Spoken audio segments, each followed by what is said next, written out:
Hello, I'm Dr. Paul Thompson, former airline pilot, former Navy pilot. I've been around for quite a bit, and I thought I would try to give some words of comfort for those who are concerned about turbulence. I've been flying a long time, more than 50 years.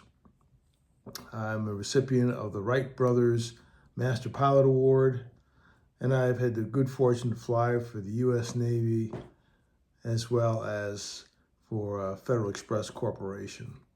I've circumnavigated the globe many times, and I have a pretty good perspective. I have a lot of airtime.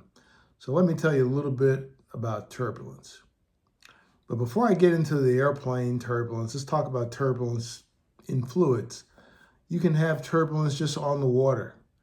I flew in the Navy for a number of years, and many times the seas would be rough, the decks would be pitching, and we'd have the challenge of landing on a pitching aircraft carrier deck. It's not very long.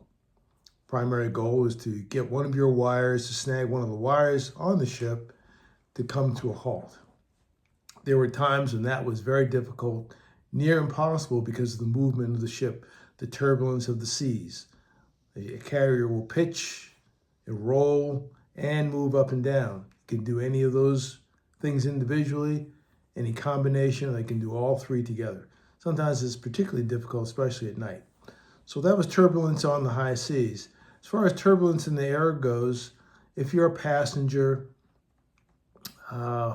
nothing is really going to happen for you. For the most part, you're going to be uncomfortable because of the series of positive G's and negative G's. It's up and down, positive and minus, maybe left, right, side to side in different angles.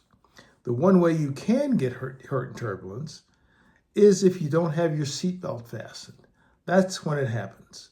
You can go from being uncomfortable to injured into extreme fatally injured if your head smashes off the top of the ceiling of an airplane.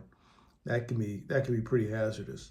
But remember that the airplane is flying, the wings give it lift, and as you have differences in air currents and go into different air masses, that causes reactions. And you'll see sometimes the wings will flex. If you look on the outside of a modern airliner, you'll see the wings moving up and down. That's not bad. They're supposed to do that. They're actually taking some of those jolts for you.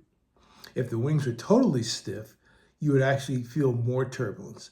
So the wings moving, flexing is okay. They're designed to do that. They're not going to break off. You may think about that. The good part is that after a certain number of flight hours, there are massive inspections, phase checks that are done to make sure the airplane is structurally sound and ready to fly. The plane wants to fly. It'll stay in the air. And the thing that most people don't realize is the pilots don't look for turbulence. Pilots look to avoid turbulence.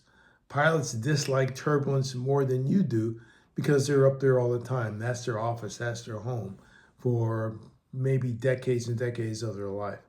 So everybody on the plane wants the same thing. They want the turbulence to end. So typically what will happen with air traffic control, at least in the United States, is as a courtesy, when a crew runs into rough air, they will signal ahead or signal to air traffic control, hey, at this position we're getting light to moderate turbulence, or we're getting light chop. Usually get a lot of chop. Someone will ask, how's the ride at flight level 350? How's the ride at this altitude? How's the ride at that altitude? What about this route? What about that route? And sometimes the controllers, ground controllers, air traffic control will give information and relay saying that, we recommend this altitude, or all altitudes are turbulent, or it's smooth above flight level 270, 27,000 feet. And they'll give recommendations. And most of the time, particularly airline crews, they'll honor those things and they'll try to fly the routes and the altitudes and profiles best suited to make a comfortable ride for the passengers.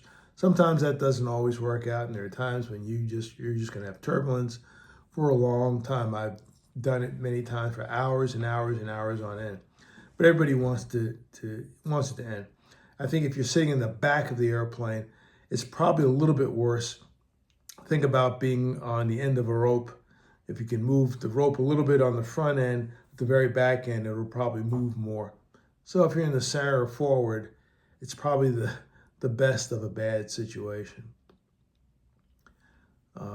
Remember, air is like water. Air is a fluid. It's compressible.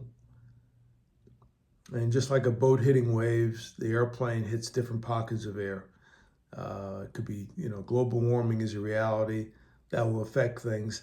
Turbulence will probably get a little worse. There are some parts of the world where the turbulence is worse than in other parts.